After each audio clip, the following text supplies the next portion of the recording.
In today's video, I'm going to show you how to activate a GOG key step by step, quickly and easily, so you can redeem your game and start playing right away. If this tutorial helps you out, make sure to hit the like button and subscribe for more simple software and gaming guides just like this.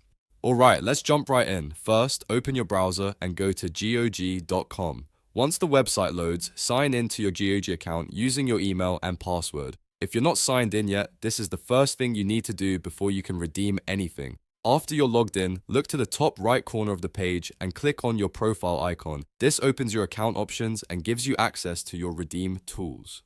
From the menu, click Redeem Code. This is the option you need when you already have a GOG key and want to add it to your library.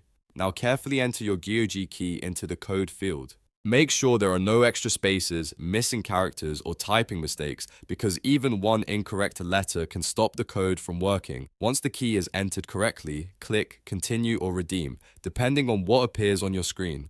GOG will then check the code, and if it's valid, the game will be added to your account. After that, you can go to your library and download or install your new game whenever you're ready. That's all there is to it. You've now learned how to activate a GOG key in just a few simple steps. If this video helped, please give it a thumbs up, subscribe to the channel, and turn on notifications so you never miss the next tutorial. Thanks for watching, and I'll see you in the next one.